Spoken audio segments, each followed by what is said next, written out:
야담 능소화를 찾아주셔서 감사합니다. 구독, 좋아요, 알림 설정 꼭 눌러주세요. 옛날 어느 마을에 노총각 박선비가 살았습니다. 박선비는 물려받은 재산이 많아 음주가무를 즐기며 한량처럼 살고 있었지요. 그런데 박선비는 술만 마시면 인사불성이 되곤 하였습니다. 그러던 어느 날이었지요. 그날도 여느 때와 같이 기생집에서 부어라 마셔라 신나게 놀다가 밤늦게 집으로 돌아오고 있었습니다. 비틀거리며 집에 다 왔는데 아니 그런데 예쁜 향단이가 대문 앞에서 기다리고 있는 게 아니겠습니까? 아니 향단이야 내가 어쩐 일이더냐. 박선비는 예쁜 향단이가 대문 앞에서 기다려주니 너무너무 기분이 좋았습니다. 그리하여 향단이 손을 잡아 끌고 얼른 방으로 들어갔지요. 방으로 들어간 박선비는 얼른 바지를 내리고 향단이를 올라탔습니다. 그리고 일을 끝낸 박선비는 곧바로 골아 떨어져 잠이 들었지요. 해가 중천에 뜰 때까지 푹 잔 박선비는 가뿐한 기분으로 자리에서 일어났습니다. 그리고 기지개를 피려하였는데 아니 그런데 이게 뭔 일이랍니까? 박선비는 일어나 기지개를 펴다 말고 깜짝 놀라고 말았지요. 아니 니시여. 바로 옆에 웬 노파가 누워 있었기 때문이었습니다. 아니 누구긴 누구야? 이 집 주인이지. 노파 말에 박선비는 방 안을 둘러보았습니다. 그러자 박선비 집이 아니었지요. 아니 여기는 어디여? 그리고 당신은 누구요? 아 여기는 내 집이고 어젯밤 총각은 내 집에서 잤지. 그런데 어디 잠만 잤겠어. 별도 따고 달도 땄지. 내 70평생 어젯밤처럼 좋았던 적은 없었구만. 노파 말에 박선비는 어젯밤 또 인사불성이 되었었다는 것을 알 수가 있었습니다. 박선비는 술 마시고 곤드레가 되면 사람을 잘 알아보지 못하는 병이 있었지요. 그 바람에 인사불성이 된 박선비는 노파를 기생집 향단이로 착각한 것이었습니다. 아이쿠 이거 실례가 많았습니다. 박선비는 부랴부랴 옷을 챙겨 입고 밖으로 나가려고 하였습니다. 그러자 노파가 박선비를 붙들며 말했지요. 아니 총각 벌써 가려는 것이야? 이왕이면 한 몇 달 푹 쉬다 가지 그려. 내가 잘해줄 테니까 쉬다가. 아니요. 할 일도 있고 하니 이만 가보겠습니다. 박선비는 얼른 옷을 챙겨 입고 노파의 집을 나왔습니다. 그리고 터벅터벅 다시 집으로 향했지요. 집에 도착하니 여종 종순이가 대문 앞에서 박선비를 기다리고 있었습니다. 아니 나리, 어젯밤은 또 어디서 주무시고 오신대요? 글쎄다. 일어나 보니 모르는 집이더구나. 으이그 내가 못 살아. 나리 때문에 지도 어젯밤 한숨도 못 잤구먼요. 이제 제발 술 좀 그만 좀 마셔요 나리. 아니 내가 술을 마시지 않으면 무슨 재미로 산단 말이냐. 아니 인생이 뭐 꼭 재미가 있어야 산단 말입니까요? 좋은 사람들끼리 오손도손 살면 그것이 재미가 아니겠습니까요? 종순이는 박선비가 마당을 지나 안방 앞까지 갈 동안 박선비 옆에서 계속 잔소리를 늘어놓았습니다. 그건 그렇고 어서 밥 좀 주거라. 무척 허기가 지는구나. 잠시만 기다리셔요. 여종 종순이는 부엌으로 달려가 박선비 줄 밥상을 챙겼습니다. 숙취에 좋은 숙주와 콩나물국을 끓여다 주었지요.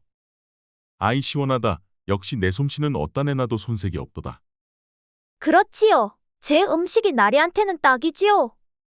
그래 종순이 내가 해주는 음식 때문에 내가 집에 들어오는구나. 내가 만든 음식이 내겐 딱이다. 그럼 지한테도 잘하셔야지요. 아니 지금도 잘해주고 있지 않느냐. 세경도 남들보다 2배로 주고 있고. 이보다 얼마나 더 잘해준단 말이냐. 지는 그것보다 나리께서 저녁에 일찍 들어오시고 술도 자제해 주었으면 하는구만요. 지가 나리를 걱정하지 않게 말이어요. 아니 그런 것은 부인들이나 걱정하는 것이지. 어째 내가 그런 것을 다 걱정한단 말이냐. 암튼 지는 나리께서 몸이 상할까 너무 걱정이 됩니다요. 그러니 지에게 잘해주시는 것은 일찍 들어오시고 술은 자제하는 것입니다요. 뭐 내가 나를 걱정해주는 것은 고마우나 내가 술 없이 살 수 있을지 그것은 장담할 수가 없느니라. 그럼 우선 한 가지만이라도 약속해 주셔요. 그래 그것이 무엇이냐? 아무리 늦어도 잠은 집에 와서 주무시겠다는 것을요. 그것은 나도 그러고 싶단다. 헌데 술에 취하고 나면 나도 내 맘대로 안 되는구나. 대신 내가 걱정을 하니 나도 더 노력하마. 종순이가 가져온 밥을 다 먹은 박선비는 자리에 누워 잠이 들었습니다. 어젯밤 노파와 얼마나 했는지 무척 피곤하였지요. 다음 날 날이 밝자 여종 종순이가 박선비를 불렀습니다. 나리, 손님이 찾아오셨습니다요. 그래 누구라고 하더냐. 김진사 댁에서 보낸 집사라 합니다요. 그래 그럼 안으로 들이거라. 김진사 집에서 찾아온 서집사가 박선비에게 다가와 말했습니다. 그래 무슨 일로 날 찾아온 것이냐. 저희 나리께서 혼사 때문에 한번 뵙기를 청했습니다요. 아니 혼사라니 그것이 무슨 말이더냐. 저희 진사 나리께서는 따님이 한 분 계십니다요. 그래서 박선비님과 따님의 혼사를 이야기해보려는 것입니다요. 아니 김진사는 아들만 셋이지 않느냐. 그런데 어찌 따님이 있다는 것이야. 저 그것이 실은 그동안 숨겨놓은 따님이라 합니다요. 아니 숨겨놓은 딸이라니 무슨 말을 하는지 도대체 모르겠구나. 이것은 아무도 모르는 비밀이온데 진사께서 혼인 전에 양반대 규수와 만났었다고 합니다요. 그때 낳은 따님이라 했습니다요. 아니 양반집이라면 네 댁을 말하는 것이냐. 그것은 그쪽 체면도 있으니 만나서 직접 말씀드리겠다고 했습니다요. 아니 그런데 김진사라면 나보다 더 좋은 신랑감도 얼마든지 찾을 수 있지 않느냐. 헌데 하필 어찌 보잘것없는 노총각인 나를 찾는단 말이냐. 그것은 진사께서 박선비님의 인품을 좋게 보셨기 때문입니다요. 뭐 그런 이유라면 내 김진사를 한번 만나보마. 일부러 이렇게 사람까지 보냈는데 예의상 안 만나볼 수도 없는 것이 아니냐. 알겠습니다요, 나리. 그럼 날이 잡히는 대로 지가 다시 찾아오겠구먼요. 서집사가 돌아가고 박선비는 속이 출출하여 여종 종순이를 불렀습니다. 종순아 밥 좀 주거라. 아니 그런데 종순이가 대답이 없었습니다. 아니 얘 종순아 어디 있는 것이야? 박선비가 여러 번 불러봐도 종순이는 대답이 없었지요. 그리하여 박선비는 부엌문을 열고 안으로 들어가 보았습니다. 그러자 종순이가 등을 보이며 쪼그리고 앉아 울고 있었지요. 아니 얘 종순아 부엌에 있었으면서 어째 대답을 않는 것이야? 박선비가 부엌으로 들어오자 종순이가 눈물을 닦으며 일어섰습니다. 배고프시지요. 들어가 계시면 지가 금세 밥상을 들고 가겠습니다요. 아니 얘 종순아 무슨 일이 있는 것이야? 어째 울고 있는 것이야? 아니에요. 눈에 뭐가 들어가서 그렇구먼요. 지금은 괜찮아요. 그렇다면 다행이다. 나는 또 내게 뭔 일이 생긴 것은 아닌가 걱정이 되었단다. 종순이는 밥상을 차리고 박선비는 다시 방으로 돌아왔습니다. 그리고 잠시 후 종순이가 밥상을 가져왔지요. 오늘은 나리께서 좋아하시는 참나무를 들기름에 묻혀왔어요. 아니 장터에도 없는 참나무를 어떻게 구한 것이야? 지 어머니가 텃밭에 조금 가꾼 것을 지가 좀 가져왔어요. 오 그랬구나. 내 덕에 오늘 밥맛이 꿀맛이겠다. 종순이가 나가고 박선비는 참나물 무침과 밥을 정말 맛있게 먹었습니다. 그래 이 맛이지 이 맛이야. 역시 종순이는 내 입맛을 너무도 잘한단 말이야. 그렇게 박선비는 종순이가 차려준 밥을 한 톨도 남기지 않고 싹싹 비웠습니다. 박선비는 어려서부터 입맛이 무척 까다로워 입에 조금만 맞지 않아도 아예 먹지를 않았었지요. 헌데 종순이가 만들어준 음식은 단 한 개도 가리는 게 없었습니다. 그만큼 종순이가 박선비 입맛에 아주 잘 맞춰주고 있었기 때문이었지요. 그런데 해가 지고 밤이 되니 박선비는 또 술 생각이 간절하게 나는 것이었습니다. 헌데 혼사 이야기가 오가는 마당에 또 기생집을 찾을 수는 없었지요. 김진사 댁에 대한 예의상 최소한의 도리는 지켜줘야만 했습니다. 그러다 보니 밤마다 찾아가던 기생집을 찾을 수가 없게 되자 박선비는 무척 답답하고 지루하였지요. 잠이 오질 않아 눈만 멀뚱멀뚱 뜨고 있던 박선비는 하도 답답하여 바람 쐬러 밖으로 나왔습니다. 그리고 밤하늘에 떠있는 무수히 많은 별들을 구경하였지요. 오늘 보니 밤하늘이 참으로 아름답구나. 그동안 수없이 밤길을 다녀봤건만 밤하늘이 이리 아름다운지는 오늘 처음 한 게 아닌가. 아니 그런데 한참 동안 별 구경을 하고 있었는데 어디선가 여인의 흐느끼는 소리가 나는 것이었지요. 그리하여 박선비는 여인의 흐느끼는 소리를 따라가 보았습니다. 아니 그런데 여인의 흐느끼는 소리가 여종 종순이 방에서 나오고 있는 게 아니겠습니까? 깜짝 놀란 박선비는 다급히 종순이를 불러보았습니다. 아니 얘 종순아 무슨 일이 있는 것이야? 밖에서 박선비가 부르는 소리가 나자 종순이의 울음소리가 멈추었습니다. 아니 무슨 일이 않는 것이야? 낮에 부엌에서도 울더니만 지금도 울고 있는 것이 아니냐? 아니에요, 나리. 신경 쓰지 마시고 돌아가셔요. 아니 내가 이렇게 울고 있는데 내가 어떻게 그냥 돌아간단 말이냐? 내 잠시 들어가마. 박선비는 종순이 방문을 열고 안으로 들어가 보았습니다. 그러자 종순이는 쪼그리고 앉아 울고 있었지요. 박선비는 호롱불에 불을 붙이고 종순이를 바라보았습니다. 아니 도대체 무슨 일이 있는 것이야? 낮에도 울고 밤에도 울고 무슨 일이 없고서야 내가 이렇게 울고 있겠느냐? 무슨 일인지 어서 말해보거라. 누구 내 어미라도 아픈 것이야? 별일 아니니 신경 쓰지 마셔요. 아니 밝고 명랑한 내가 이렇게 울고 있는데 내가 어찌 신경이 안 쓰이겠느냐? 혼자 있고 싶으니 그만 나가주셔요, 나리.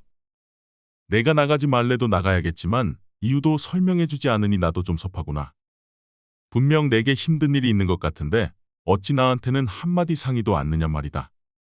나리께서는 몰라도 되는 일이니 괜한 신경 쓰지 않으셔도 돼요. 그러니 제발 혼자 있게 해주셔요. 종순이가 혼자 있고 싶다 하여 박선비는 어쩔 수 없이 종순이 방을 나왔습니다. 하지만 박선비는 종순이에게 무슨 일이 생긴 것은 아닌지 무척 걱정이 되었지요. 그리고 며칠이 흐른 어느 날 서집사는 김진사를 모시고 박선비를 찾아왔습니다. 어서 오시지요 김진사. 자 안으로 드시지요. 안방으로 김진사를 데려간 박선비는 아랫목을 김진사에게 내어주었습니다. 그러자 아랫목에 좌정을 하고 앉은 김진사가 말문을 열었지요. 그래, 서집사 통해서 이야기는 들었을 것이고 혼사는 좀 생각을 해보았소. 갑자기 주신 제안이라 생각은 좀 해보았으나 아직 마음을 정하진 못했습니다. 아, 그야 당연히 그랬겠지요. 급작스럽게 혼사 이야기를 들었을 테니 말이오. 들어서 알겠지만 지금의 부인과 혼인을 하기 전에 만났던 여인이 있었소. 한때는 명문가였던 대제학의 여식이었지요.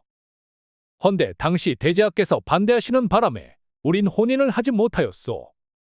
그런데 그때 가진 아이가 지금은 절세미인으로 장성을 하여 혼기가 찼다오. 아니 그런데 하필 왜 보잘것없는 저를 선택하셨는지요? 박선비가 과거를 보지 않아 관직에는 오르지 않았지만 내 박선비의 인품이 좋다 들었소. 하여 내 사위가 된다면 박선비가 관직에 나갈 수 있도록 내가 도와주겠소. 김진사가 관직에 나갈 수 있게 해준다는 말에 박선비는 귀가 솔깃하였습니다. 아니 관직이라면 어떤 관직을 말하는 것이요? 소과시험에서 진사시에 합격을 시켜줄 수가 있어. 아니 그게 가능하단 말입니까? 그 정도 힘은 내게도 있소이다. 박선비는 진사시에 합격을 시켜준다는 말에 혹하는 것이었지요. 알겠습니다. 그럼 진사님을 믿고 혼인을 하겠습니다. 잘 생각하시었소. 그럼 혼례 날짜를 잡아 서집사를 통해 연통을 드리리다. 김진사가 돌아가고 박선비는 무척 흥분이 되었습니다. 아니 내가 정말 관직을 가질 수 있단 말인가? 그렇지 않아도 내 대에 가문이 몰락한 것 같아 항상 마음이 편치 못했는데 이제야 조상님들께 체면을 세울 수가 있을 것 같구나. 하. 박선비는 관직을 갖게 된다 하니 무척 흥분이 되었습니다. 뿐만 아니라 신부가 절세미인이라 하니 기대도 되었지요. 그렇게 시간이 흘러 사주단자가 오가고 혼례날이 되었습니다. 박선비 집 마당에서는 성대한 혼례가 치러졌지요. 그리고 혼례가 끝난 신혼방에는 호롱불이 꺼졌습니다. 여종들과 마을 여인들이 죄다 모여 신혼방문에 구멍을 내고 안을 들여다보느라 정신들이 없었지요. 헌데 여종 종순이는 자기 방에 틀어박혀 엉엉 울고 있었습니다. 어찌나 서럽게 우는지 꼭 초상집 같았지요. 그렇게 혼례가 끝나고 며칠이 지난 어느 날이었습니다. 박선비가 출타를 하자 새 신부가 된 마님이 몸종을 하나 데려와 종순이를 부르는 것이었지요. 내가 종순이냐? 네, 그렇습니다요. 오늘부터 너는 빨래하고 밭일만 하거라. 앞으로 밥 짓고 나리 수발하는 것은 화자가 할 것이다. 아니, 마님. 나리께서는 지가 만든 음식만 드십니다요. 그런데 어찌 음식하는 일을 이제 갓 들어온 화자가 할 수 있단 말입니까요? 말이 많구나 시키면 시키는 대로 하거라. 지는 나리의 명의 없이는 그럴 수가 없습니다요. 아니 인연이 죽으려고 환장한 것이냐? 어디 감히 상전의 명을 거역하는 것이야? 여봐라 화자야, 내가 가서 회초리를 가져오너라. 내 오늘 인연의 버릇을 단단히 고쳐줄 것이다. 마님은 종순이의 종아리를 때리기 시작하였습니다. 철푸덕, 회초리로 종아리를 맞을 때마다 살점이 떨어져 나가는 것만 같았지요. 종순이는 처음 맞아보는 회초리가 무척 아팠지만 이를 악물고 신음소리조차 내질 않았습니다. 아니 인연이 독한 년이 아니냐? 그렇게 맞아도 잘못했단 말을 않는 것이야. 여봐라 화자야, 회초리 10개를 더 가져오너라. 내 오늘 인연을 죽여서라도 잘못했단 말을 꼭 듣고 말 것이다. 알겠습니다요, 마님. 화자는 달려가 단단한 것으로 골라 회초리 10개를 가져왔습니다. 그러자 마님은 회초리가 부러지면 바꿔가면서 종순이의 종아리를 사정없이 내리쳤지요. 종순이의 종아리는 살점이 터져 피가 줄줄 흐르고 있었습니다. 종순이는 너무도 고통스러웠지만 이를 악물고 신음소리도 내지 않았지요. 그러다 회초리 10개가 모두 부러졌는데 종순이도 급기야 쓰러져 의식을 잃고 말았습니다. 종순이는 회초리를 맞아 쓰러질 때까지 입을 꼭 다물고 잘못했단 말을 꺼내지도 않았습니다. 참으로 독한 년이 아니냐? 내 살다 이리 독한 년은 처음이구나 쯧쯧. 저 년을 당장 내 눈앞에서 치우거라. 알겠습니다요, 마님. 화자는 종순이를 업고 종순이 방에 눕혀주었습니다. 그리고 방문을 걸어 잠그고 부엌으로 들어갔지요. 해질녘이 되어 돌아온 박선비는 안방으로 들어갔습니다. 어서 오셔요, 서방님. 그래 별일은 없었소. 별일이야 뭐가 있겠어요, 서방님. 이리 와 앉으셔요. 제가 어깨 좀 주물러 드리겠습니다. 박선비가 자리에 앉자 부인은 박선비의 어깨를 주물러 주었습니다. 시원하시지요, 서방님? 그렇소 참으로 시원하구려. 그렇게 부인이 박선비의 어깨를 주무르고 있는 사이 화자가 밥상을 가지고 들어왔습니다. 진지 드셔요, 나리. 아니 너는 누구냐? 아재는 제가 데리고 온 몸종 화자예요. 앞으로 밥 짓는 일과 서방님 수발은 화자가 될 것이에요. 아니 갑자기 왜 바꾸는 것이요? 나는 종순이가 만든 음식이 딱이요. 지금까지는 그랬을지언정 이제부터는 제가 있으니 집안일은 제게 맡기셔요, 서방님. 부인 말에 박선비도 수긍을 할 수밖에 없었습니다. 밥 짓고 음식하는 일은 당연히 안부인의 권한이었지요. 박선비는 하는 수 없이 밥숟갈을 뜨기 시작하였습니다. 헌데 종순이가 해준 밥과 달라도 너무 달랐지요. 아니 왜 드시다 마는 것이요?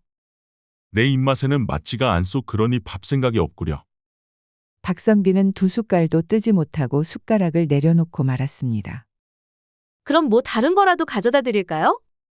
아니요 괜찮소. 생각이 없소이다. 그날 밤 박선비는 허기진 채로 잠자리에 들었습니다. 그리고 다음 날이 되었지요. 헌데 하루 종일 종순이가 보이질 않는 것이었습니다. 부인 종순이는 어디에 있는 것이요? 어째 하루 종일 종순이가 보이질 않는단 말이요? 아니 종순이는 어찌 찾는 것이요? 아니 하루 종일 보이질 않으니 찾는 것이 아니요. 종순이는 밭에서 밭일을 할 것입니다. 그러니 안 보일 수밖에요. 아니 그 여린 아이한테 어떻게 밭일을 시킨단 말이요? 그런데 서방님은 왜 이렇게 종순이를 싸고 도는 것이요? 둘이 뭐라도 있는 것이요? 아니 있긴 뭐가 있다고 그러시오. 아니 그렇지 않고서야 어찌 안 사람이 하는 일에 서방님이 자꾸만 신경을 쓰느냐 말입니다. 박선비는 부인이 자신과 종순이 사이를 이상하게 생각할 수도 있다는 생각이 들었습니다. 그러다 보니 더 이상 종순이를 싸고 들 수가 없었지요. 그런데 종순이는 그때까지도 방에 갇혀 깨어나질 못하고 있었습니다. 종아리가 피떡이 되어 자신의 방에서 의식도 없이 계속 쓰러져 있었지요. 그리고 다음 날이 되어서야 종순이는 반드시 눈을 뜰 수가 있었습니다. 헌데 피떡이 되고 퉁퉁 부은 종아리 때문에 걸을 수도 없었지요. 밖으로 나가기 위해 일어서려 하였지만 곧바로 다시 쓰러지고 말았습니다. 그런데 마님은 화자를 시켜 종순이에게 물 한 모금도 주지 못하게 하였지요. 그리고 종순이가 밖으로 나오지 못하도록 방문도 밖에서 걸고 자물쇠를 채워놓았습니다. 그러다 보니 종순이는 며칠째 물 한 모금도 마시지 못하고 부쩍부쩍 말라가고 있었지요. 이대로 가면 종순이는 죽을 수도 있었습니다. 그런데 그렇게 또 며칠이 지난 어느 날 밤이었지요. 종순이는 이대로 죽을 순 없다는 생각이 들었습니다.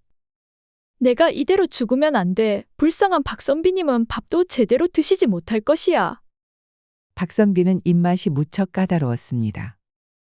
그러다 보니 분명 밥도 제대로 먹지 못하고 있을 것이란 생각에 종순이는 너무너무 걱정이 되었지요.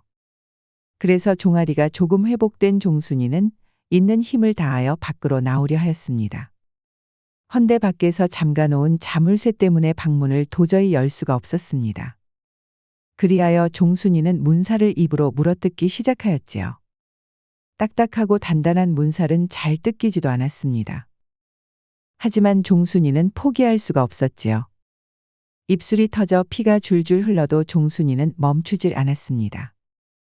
그렇게 한참 만에야 문살을 몇 개 부러뜨리고 종순이는 겨우 몸이 빠져나올 수가 있었지요. 힘겹게 방을 빠져나온 종순이는 조용히 부엌으로 들어갔습니다. 그리고 호롱불을 켜고 물을 떠마셨지요.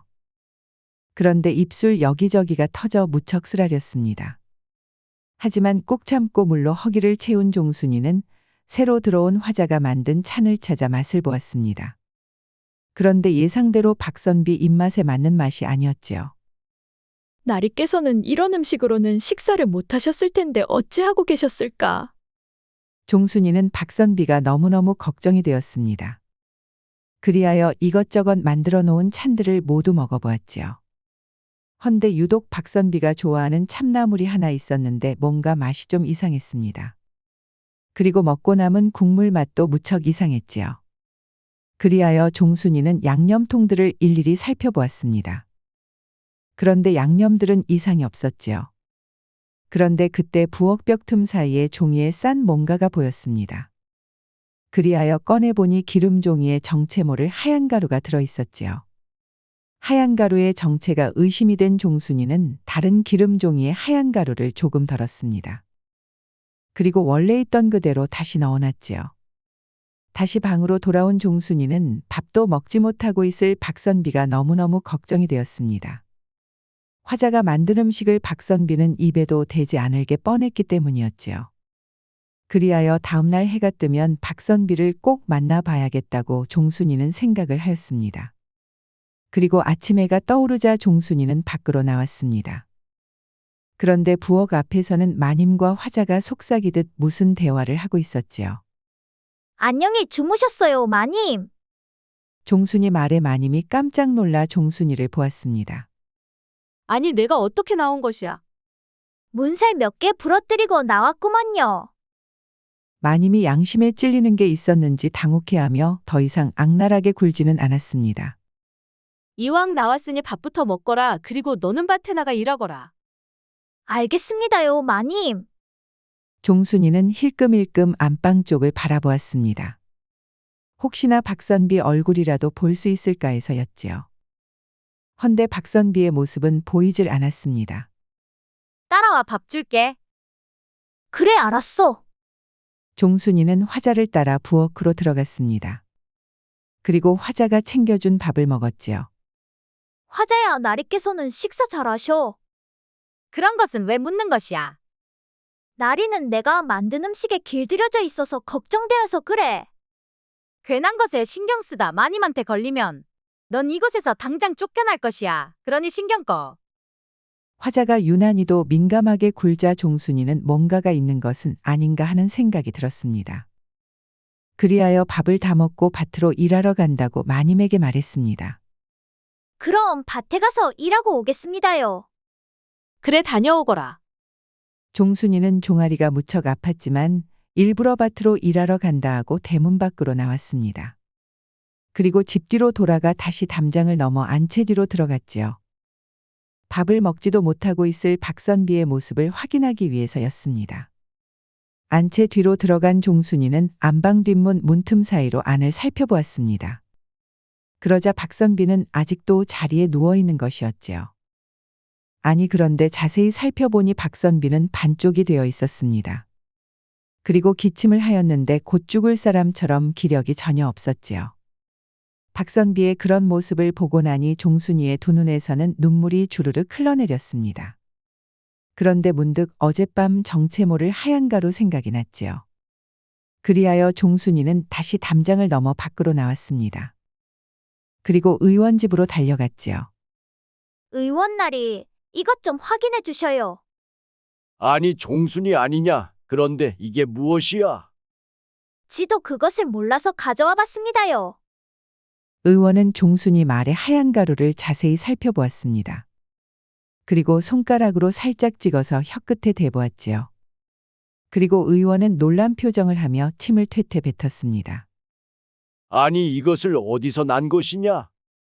우리 나리 집 부엌에 있어서 조금 덜어와 봤어요. 이것은 사약에 쓰는 비소라는 것이다. 독성이 강해 사람이나 동물을 죽일 때 쓰는 것이야. 의원의 말에 종순이는 깜짝 놀라고 말았습니다.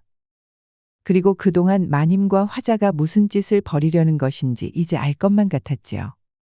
박선비에게서 자신을 떼어내고 화자를 붙인 것도 바로 이 비소 때문에 그런 것이었습니다. 그렇다면 마님이 노리는 것은 박선비를 죽이고 재산을 차지할 목적밖에는 없었지요. 아니 얘 종순아, 이 비소가 어찌하여 박선비 집 부엌에서 나온 것이야? 의원날이 아무래도 이번에 혼인한 신부가 무슨 꿍꿍이가 있는 것 같습니다. 종순이는 그간 있었던 일을 의원에게 자세히 말해 주었습니다. 그러자 의원도 고개를 갸우뚱하면서 뭔가 의심쩍다 말하였지요. 조금만 더 늦어도 박선비님의 목숨이 위태로울 수 있을 것 같아요. 그런데 지금은 김진사의 힘이 너무 강해 관아에 고발해봐야 아무 소용도 없을 것이에요. 그리고 이런 엄청난 계획은 김진사 없이 마님 혼자 할 수는 없어요. 박선비님의 많은 재산을 노리고 김진사가 계획을 세운 게 틀림이 없어요. 그러니 확실한 물증을 잡을 때까지 시간을 벌어야만 해요. 내 말을 들어보니 그럴 수도 있다는 생각이 든다. 헌데 박선비 목숨이 위태롭다면서 어떻게 시간을 벌 수 있다는 것이냐? 우선 몸에 해롭지 않게 겉모양이 비소와 비슷한 하얀 가루와 해독제 좀 만들어주셔요. 그럼 지가 비소를 바꿔치기 하고 박선비님께서 해독제를 먹을 수 있도록 방법을 찾을 것이어요. 그러다 잘못되면 박선비뿐만 아니라 너까지도 목숨이 위태로울 것이 아니냐? 지는 박선비님을 위해서라면 이 한 목숨 얼마든지 바칠 것입니다요. 그러니 지 목숨은 그리 중하지가 않구먼요. 종순이의 말을 들은 의원은 너무나 감복을 하였습니다. 이 세상 누구도 상전을 위하여 자신의 목숨을 내놓는 것은 그만큼 어려운 일이었기 때문이었지요. 그래 알았다. 내 뜻대로 해주마. 의원은 종순이가 원하는 대로 겉모양이 비소와 비슷한 가짜를 만들어 주었습니다. 너까지 잘못되지 않도록 조심하거라. 네, 알겠어요, 의원님. 종순이는 가짜 비소를 가지고 의원 집을 나왔습니다. 그리고 해질녘쯤 밭일을 마친 척하고 집으로 들어갔지요. 집으로 들어간 종순이는 화자가 준 밥을 먹고 자신의 방으로 들어갔습니다. 그리고 밤이 깊어지기를 기다렸지요. 밤이 깊어지자 종순이는 조용히 부엌으로 들어갔습니다. 그리고 벽틈 사이에 있는 비소를 꺼내 가짜와 바꿔치기를 하였지요.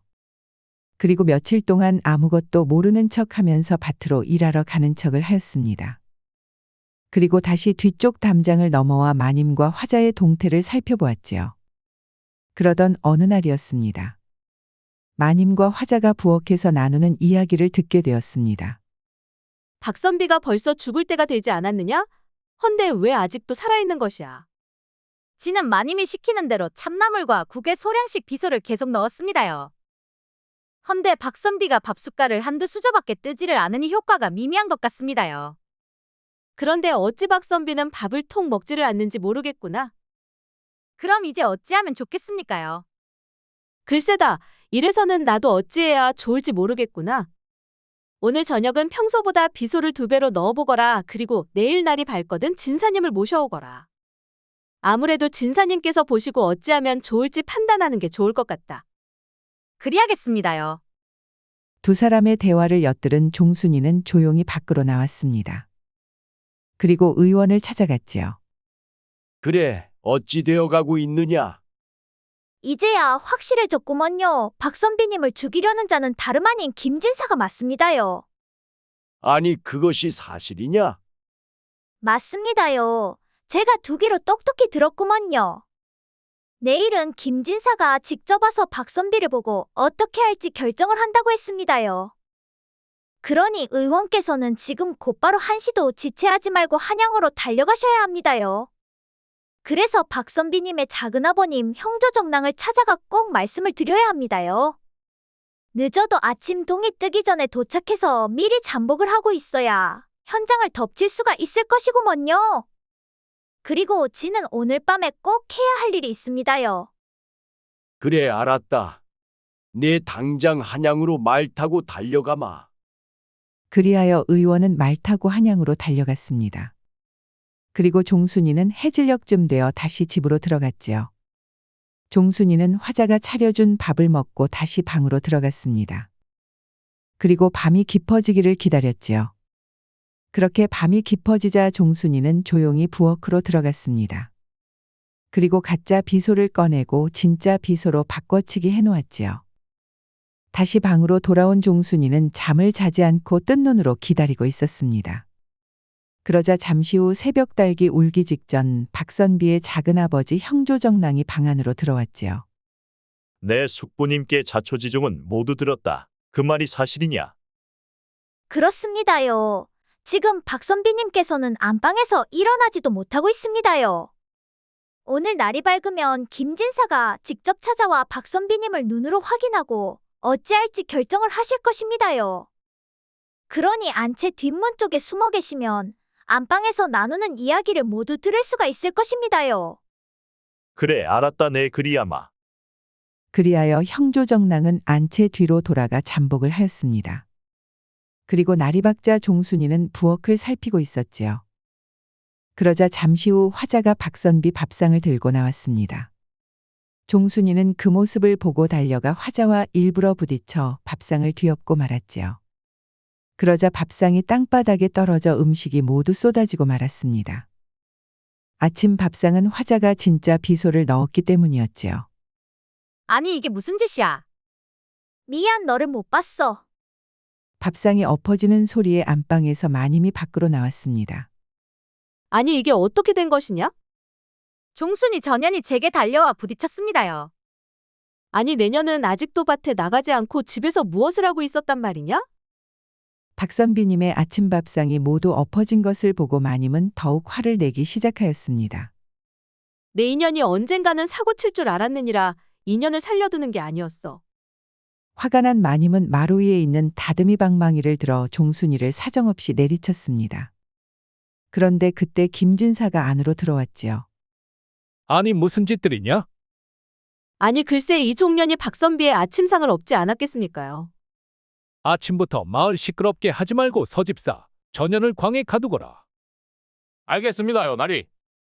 서집사는 종순이를 끌고 광으로 들어갔습니다. 그리고 김진사는 마님하고 안방으로 들어갔지요. 그러자 박선비는 의식이 없이 누워 있었습니다. 아니 벌써 죽었어야 할 자가 어찌 아직도 살아있는 것이야. 지도 최선을 다해 할 만큼 했구먼요. 헌데 이자가 통밥을 먹지를 않습니다요. 그러니 국에 비소를 타도 소용이 없습니다요. 그렇다면 어쩔 수가 없다. 서집사 들어오너라. 대령했습니다요, 나리. 내가 이자의 코와 입을 막아 숨통을 끊어놓거라. 알겠습니다요. 서집사가 박선비에게 다가가려는 순간 바로 그때였습니다. 갑자기 방문이 열리고 관병들 여럿이 들이닥치는 것이었지요. 살인죄로 내 놈들을 모두 추포한다. 아니 내 놈들은 누군데 감히 나를 잡으려 하는 것이냐? 나는 형조에서 내 놈들을 잡으러 내려온 형조정랑이다. 그 말에 김진사는 맥이 쫙 풀리면서 철푸덕 주저앉고 말았습니다. 관병들은 김진사와 서집사 그리고 마님과 화자까지 밧줄로 꽁꽁 묶었습니다. 그리고 의원은 곧바로 박선비의 진맥을 살펴보았지요. 여봐라 광에서 종순이를 꺼내오거라. 관병이 달려가 광에서 종순이를 꺼내왔습니다. 그래 종순아, 이자들이 숨겨놓은 비소는 어디에 있더냐? 저를 따라오시지요. 종순이는 형조정랑을 부엌으로 데려가 벽틈 사이에 있는 비소의 위치를 알려주었습니다. 그리고 형조정랑은 엎어진 아침상의 음식들도 모두 수거하였지요. 숙부님 조카는 좀 어떤 것 같습니까?